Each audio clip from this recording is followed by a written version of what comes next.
2020 has been a dark, long road for many of us, with many challenges that we had to overcome for the sake of ourselves, our loved ones and our neighbours. For many, it has been a time of hardship.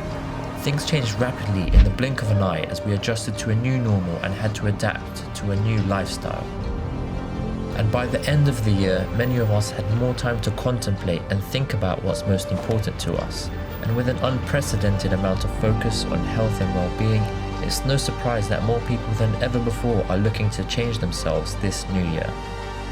This is when we are most motivated to reach our goal, and so it's important that we can channel this energy in a positive way in order to make the most of 2021, a fresh, new start.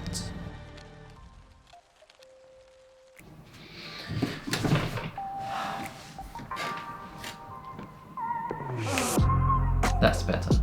What are you saying, guys? Welcome back to the channel where fitness meets science and medicine. My name's Isa and I'm a medic studying in London. It's that time of the year again where everyone's making New Year's resolutions. And for 2021, for every 10 people, nearly 8 of them will have some form of New Year's resolution. The most popular of which is health-related goals, followed by self-improvement. And according to one survey, this year 74% of people believe that they will achieve their New Year's resolution. But if we can learn anything from past years, it's that by the end of the first month, only 20% of people will have been successful in maintaining their resolution. And by the end of the year, this figure drops to a measly 8%. And so it's important that before we try to achieve a goal or establish a new habit, that we try and get our own mindset right first. The survey found that the number one reason people gave for not achieving their resolution is a lack of willpower. Other than conditioning the mind in this way, setting expectations and being able to plan ahead are vital skills if we are to achieve these goals. And ultimately, it all comes down to adherence and how well we can stick to a plan and progress forward. If we look at the work of world-renowned sports physiologist Dr. Mike Israetel, we will see that there are 6 constructs of adherence. And it's important that we are able to identify where we fall along these 6 constructs and what we have to do to climb up the ladder and help achieving our goals. The first construct is inspiration, and it's something that most of us have experienced at some point. It's that initial spark that makes you want to train, and it can be something such as seeing others achieve their goals, seeing others training, or watching a motivational video on YouTube, for example. It boosts adherence quite a bit in making you want to train, but it's very short-lived and at maximum it only lasts a day. And that's why we need to employ other techniques to help us stick to our program, stick to training and achieving our goal. Motivation is a term that's used quite a lot, but in this context it's slightly different from inspiration, as when you're inspired you feel you want to actually train and work out, whereas when you're motivated you feel an urge, an inner desire to want to train. And this can be triggered by things such as thinking of a goal that you have, whether it be losing 10 pounds of fat or gaining a couple pounds of muscle. Most New Year's resolutions are made based on motivation. So for example, feeling guilt or being unhappy with the current situation that you're in. One of the reasons people fail is because motivation actually has many peaks and troughs, and so while one day you may feel very motivated, the next not so much. And so you need other techniques to help fill in those days. But before that is intention.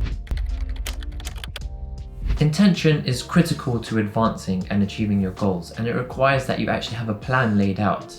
Studies show that just writing down your plan already makes you 3 times more likely to achieve that goal. It doesn't have to be set in stone and it can change over time, but just having something written down to work towards can really help. So what do you do on the days when you're really not feeling motivated at all? This is where discipline comes in. Discipline is the ability to stick to a plan day in, day out. You can have the odd days off and breaks, but generally, discipline is what's really going to get you through those days when you're not feeling motivated at all. One of the ways you can build this discipline is by simply acknowledging in advance that there may be some days when you're feeling low, that you don't want to train, you don't want to go to the gym, you don't want to do any exercise. But just having a think about this can alter our expectations so that when this happens, we're more prepared for it and more able to carry on with our program or training routine. Now the 5th construct of adherence is habit. This is when the whole process is automated, so you don't have to think about whether or not you're going to train, you simply do it. This is what most people try to aim for when building a New Year's resolution. You might hear a lot of people say, don't think about it, just do it. But the truth is that it takes quite a bit of time to actually develop a habit. Research shows that although it varies from person to person, it takes on average 66 days or 2 months to build a new habit. And this is where the idea of Gymshark 66 challenge originates from. This year I am taking part, and these are some of my daily habits and goals that I am trying to achieve within 66 days. If you do want to develop a habit, I strongly recommend that you take part in this challenge. I'll leave a link in the description below with more details.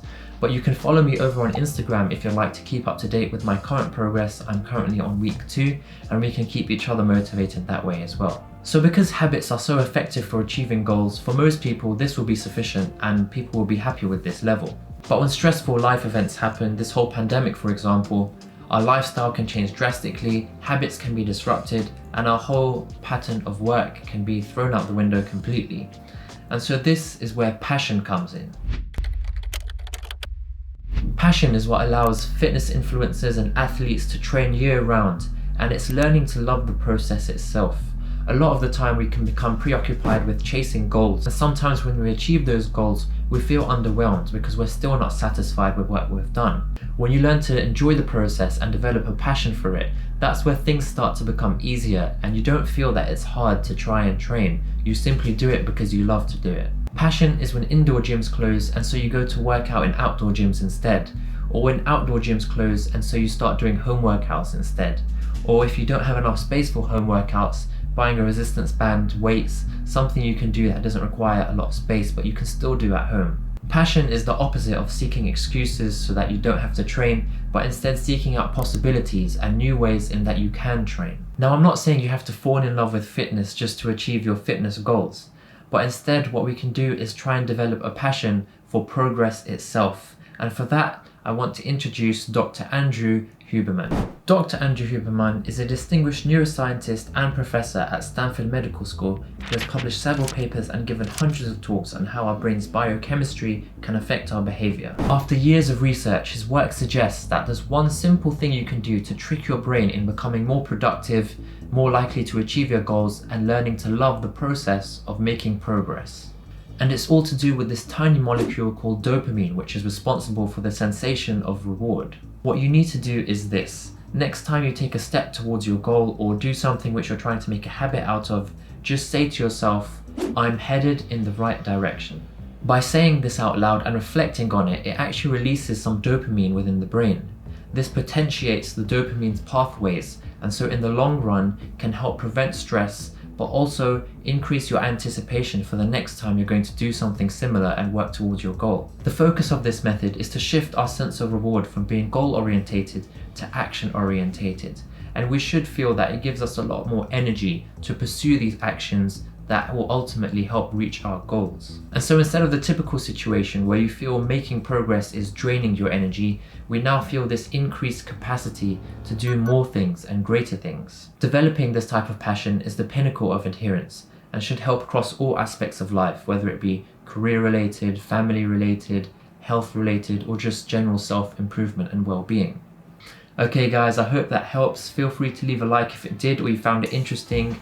Make sure to share with your friends and subscribe for more fitness related content backed by science and medicine.